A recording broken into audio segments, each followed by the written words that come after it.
After the flood follows the hardship it left behind. I am in Osamala, in Obaru local government. Osamala community got its fair share of the flooding that recently hit Nigeria.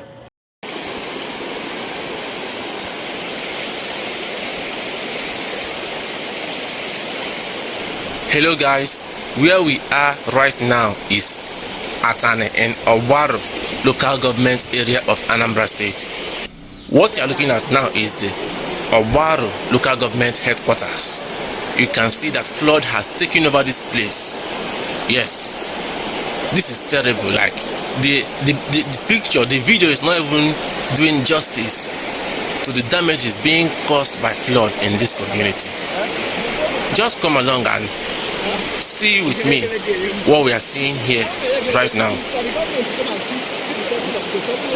And again, I must say that the flood situation in Anambra State is highly underreported. Yes, it's highly underreported.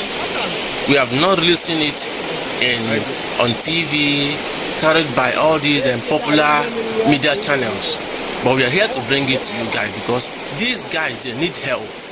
They need help. Although the flood have receded, the hardship it left behind continues to be on the rise.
Ndị mmadụ ekupụtaghị mmadụ a na-eku mmadụ n'azụ wee kupụta onye a the other side.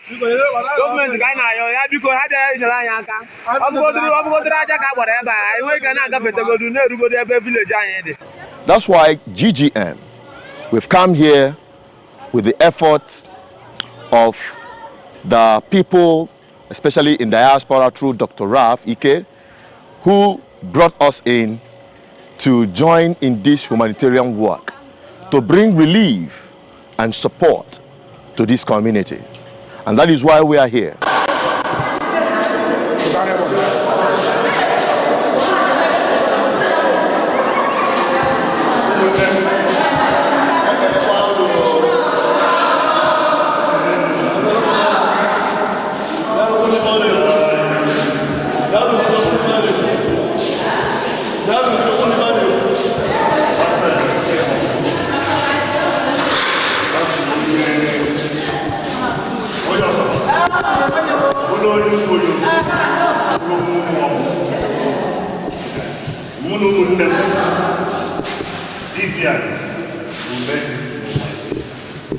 And my brother Michael from here.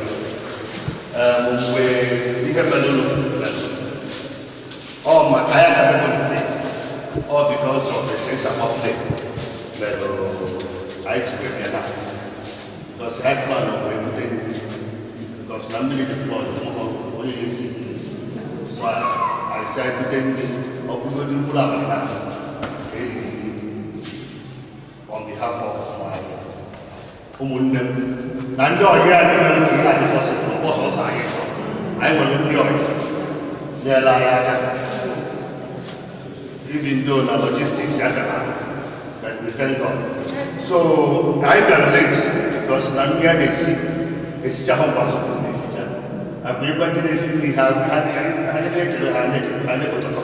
So he had the beacon. You were one of Matra, the dog. Mboso can follow us. So he had I get to my 7 hours and don't ask.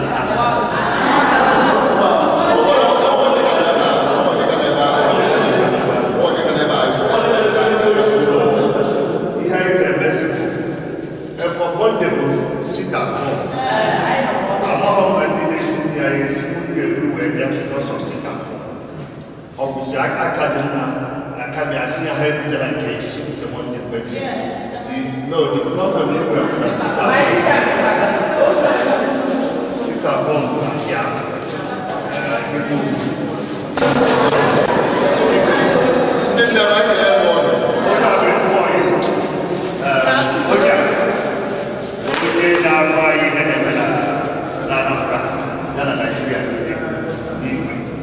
So when you develop more medical mission, my own personal medical mission every year, over a pastor every year. So now we had that. So boy, I said I think that we have some other soup. Yeah. That is so because so look at the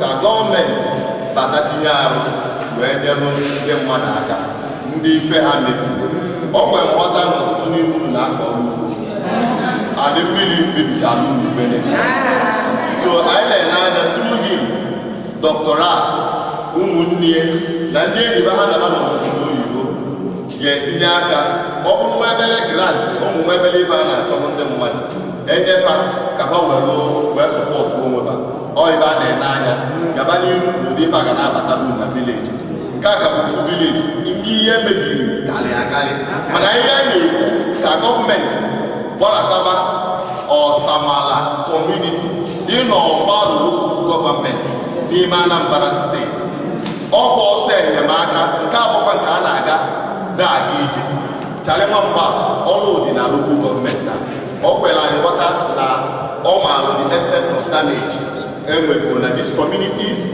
not just Osamala community, but several communities and local governments in Anambra State. So we look forward for government to come and give you immediate assistance, so that by next farming season you are all off on your feet. Oh, all that kind where that Babu Money na ndị be anyị ọnụ na-ekwuru ndị na-enwere ọnụ ikwuruba bụrụ onye ndu good governance ministry ka ọchịchị obodo dị mma ọnya ka anyị ji wee debe o ekene m ụlọ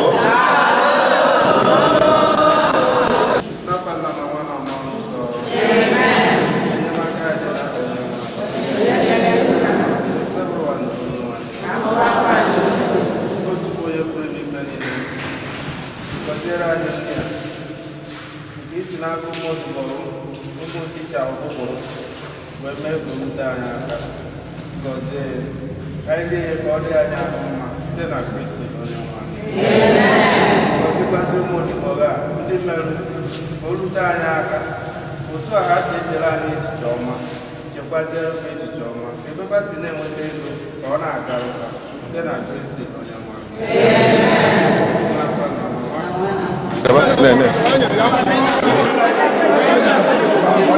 na-ababa n'ime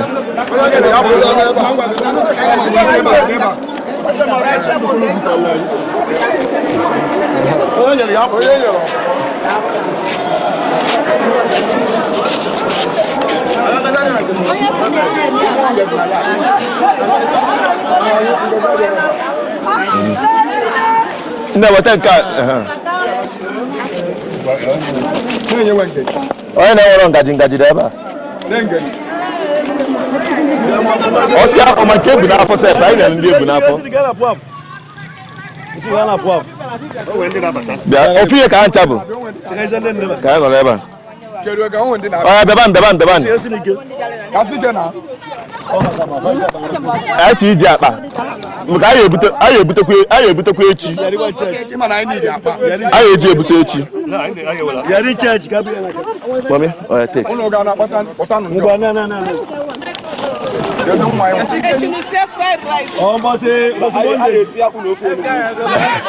We are just doing this for the community service, you know, to alleviate and support them. That's the drive, sponsored by Dr. Raf, who is also a big partner on BVHN1 platform and GGM. So that's exactly what we're doing right here. Come and take it. Take. Give one to him. Take this one. Coming to this community was a huge task because the road that led to this community had been cut off from the rest of Anambra State and the entire country. Through the effort of some community people, the passengers, in order to ply some of this road, you know, this road had completely collapsed. This is how it had been at all spots. Okay. So government needs to come here urgently. The water have receded, but what it left behind is serious damage that will take us time to recover. All right, walking through this road, the Obaru local government road that leads to Osamala community and other adjoining communities, you can see the extent of the damage on the road by the flood. And also, so at some point, the electric poles were brought down, putting untold hardship on the people of this community.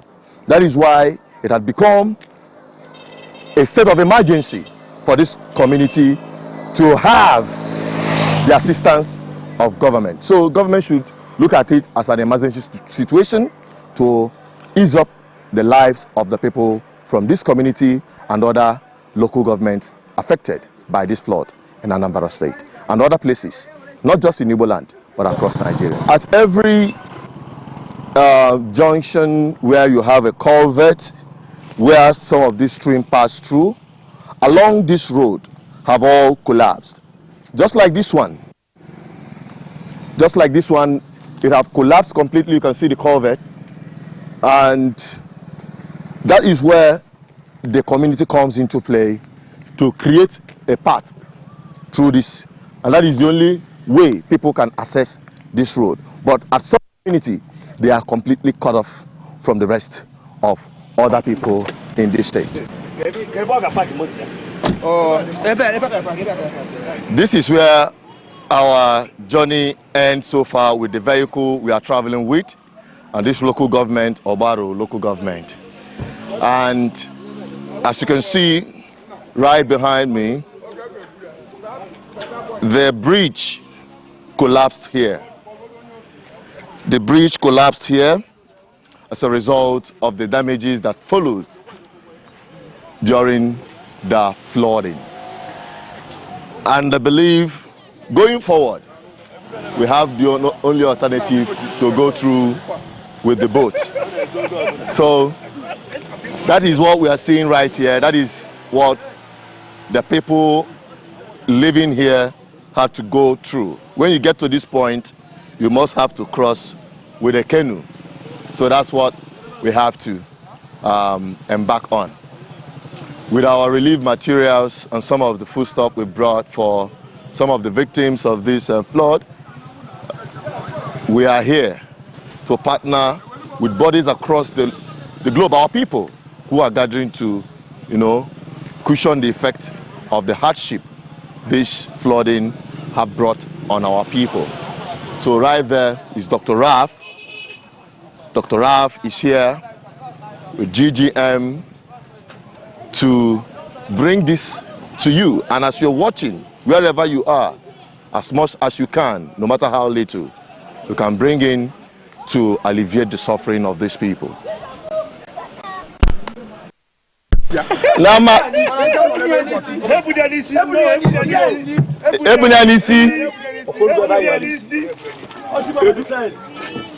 Yeah, Galaba, you go in the Yeah, go away. There's no job is there. Bia jide no ba no a. Oh, you go.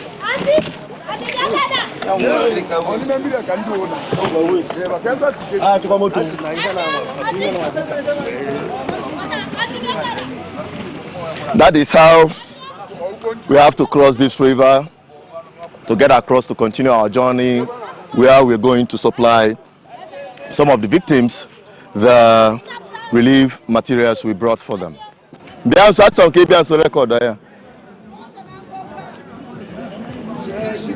Yeah. Okay. Bia. Bia ke sete ya.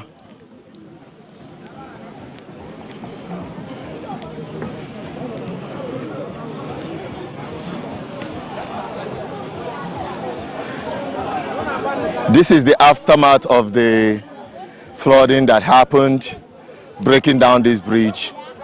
And we're here to bring succor to the people, to give them the little we have, as we hope that other people will give us the support that is needed, that we extend it down to these people. You can see the water have receded, but the damage it left behind still lingers, and the suffering still biting.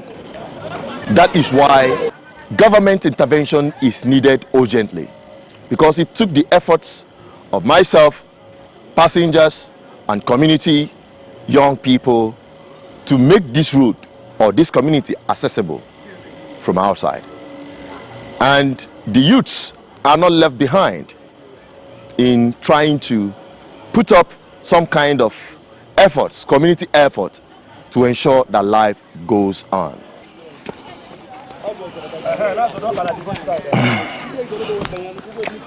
What we are looking at and working upon is the baboon that have been dropped here by the youth of this community to ease movement of people.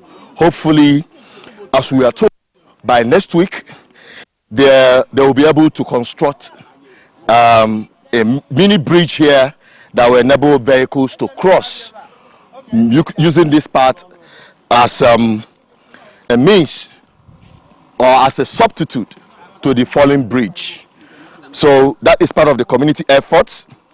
But how long can this last if the government do not intervene?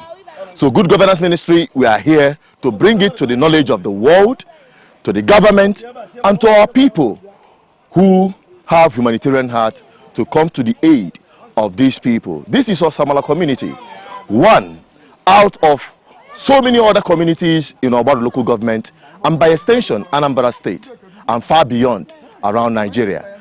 And we're bringing this report to you with the help and assistance of our brothers who came in from the United States to help cushion the effect of the suffering by their people. I am with Dr. Raf Ike, and look at some of the things that have been acquired, the baboons that have been caught that will be used for the bridge construction. When we are crossing over to the other side, we use the boat. So crossing over this time, we use the baboon. We hope that by next week, moving forward, vehicles will be able to pass through this part. That's the courtesy of self-help community service Ndibo is known for, and that is our pride. Right here, you will see some of the baboons, the palm tree trunks that were cut, that will be used to construct the mini bridge. The youths of this community are putting efforts together to, help themselves, while they are looking forward for the government to intervene as soon as possible. Those of you who are watching, I'm bringing it to you from BVI Channel 1, and as advocate for good governance, the Archbishop Good Governance Ministry, I am here to identify with our people, and I hope you will identify with them as well by supporting this gesture. Hey. Ikolo. Lekwa ebe ụmụ nwoke na-apụ anwụrụ nọ. Anwụrụ na ụmụ nwoke kwụ n'ọkụ. Daalụ. Good afternoon, sirs. Ebe ka a na-aṅụ ike na anwụ. Onye isi. Yes, so Nnam Dalun, oh, my brother. Dalun. Wow. Yes, the baboon Ejuelo, the bridge. Okay. Good afternoon, Dalun. Oh, the man. Yeah, I have to go to Jinaka never. Fukwoni Femelo Obodo, Noble Belife. And we have come here, with the leader GGM, Good Governance Ministry, or a humanitarian organization named Meka Bang Demma, Bidogona Anibo. Yeah, and they are on Dr. Raf, or a partner at GGM, and also their friends and the siblings. Say na Libeva Milito Bodo Beva. Or to Talo, Naya Batose and America. All be war. No one suffering our people in Naga. And we're in America, see Walobiaba. So, Kekus, how do you feel and what is your demand or request or appeal from government? Thank you. You're welcome. Thank you. Please, you can have Kechukumbieli. All right. Okay. If you remember, if I make a loan from an national dollar, no dialogue that will to be Unaka Fife I logo. Okwana bridge. Ebana bridge, yeah. No, if a government gets yes. When I am on a powerful when I change the government, I will decide and I get well plan B. Okay. Time also I get good na gafena bang until government apart in for I get me line. Okay. Oh, I call you now, man. If you to Somala. I may see I chain or say, I may say I can do you two Munanko. Okay, you two them.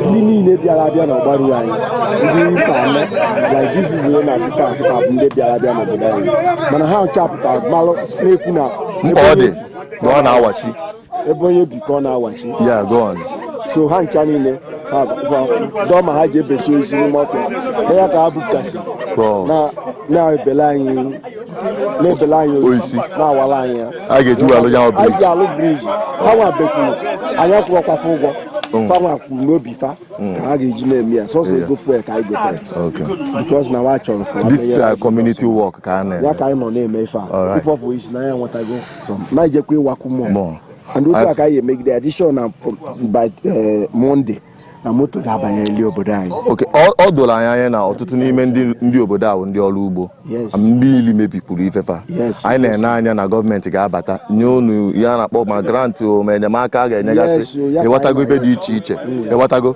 so that by next farming season unu akwụdo n'ọkpụ unu ngwe daalụ sọ chale nwa Mgbafọ anyị ebidogodo na gị wee nebazi anya ndị ọzọ iweta enyemaka ọ bụrụ sọsọ na ọsọmala ma na ọgbara local government ma other local government na Anambra State bụ ndị ife a metụtara ọ GGM ewetalugozi ya daalụ so youth seba Dr. Raf have brought this anti-malaria medicine because of the flooding will result to high level of malaria, mosquito bites and all that. So this is just like to cushion the effect. This is not the treatment. This is not just trying to solve the problem. We are just here to assist. And Dr. Raf here, through the help of himself, his siblings, and friends. Well, Naira Account, Umunnem, Adai Waibo, Ejianwai, Vivian Ume, Ghana no Nebuku. Now my brother, Nandi Oyani, fully Hemelono. Where I can go sense. Mbemida katana tara katago but ni emelono bu na image ebe ugboenu no obodo ibo na di iche ka esi agbu ya like mpokita na sababa ugboenu jebe nneje kwụ ụgwọ ebe ahụ but n'obodo ibe mankwụ nwetu ahụ so onya ma meli eji wee mee ọ dị ka otela aka aya ka bego license but o kwali ihe ọzọ plan kwala for ndị ụmụ onye ogwu na December by the grace of God. But in Kanu Abunkai can make water for general. Kabogu malaria onye ulu ne care manimo bodo. Ebutelu a carton of it. A carton of it. It cost a lot of money, but I didn't expect that. But I think I can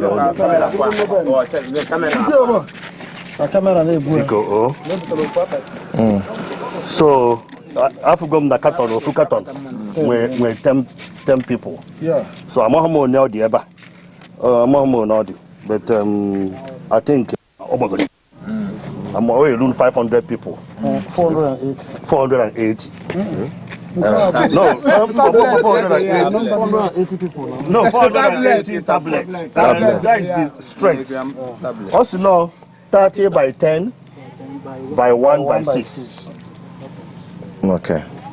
So. All right. So I am. Because we swear fire. Jisinike.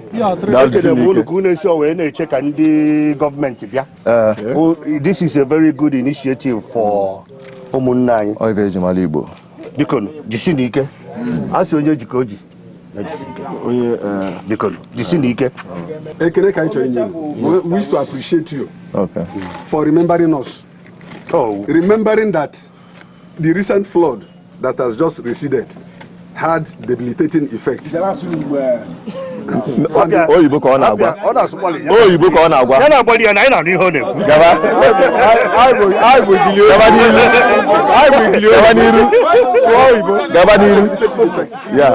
on the people of Obaru. And the impact is still being felt up till now. Yeah. So we don't know when it will abate. So while we appreciate you for your remembering us food-wise, drug-wise, and then we still say Oliver wants some more. For instance, the project that we are currently embarking upon is just self-help. Nobody is assisting us. We depend on public-spirited individuals like you people. For instance, now, we are going to buy more of these timbers in order to make that diversion, yes, to make it accessible. Vehicles can at least ply the road, because we don't know when government will come and do that major bridge. So while we continue to appreciate you, we also need some assistance in terms of finance so that we can procure other items necessary for the construction of that diversion bridge. We want to use this opportunity to call on the state government in Anambra State and other humanitarian bodies in Nigeria and the world at large to beam their support light towards Nigeria and the suffering people in Anambra State and other states that are affected. This is coming to you from BVI Channel 1. Keep the support coming and let us relieve our people from the suffering of the flood that happened here recently. I'm Asuchino Peters. I'm bringing it for you through BVI Channel 1, the advocate for good governance.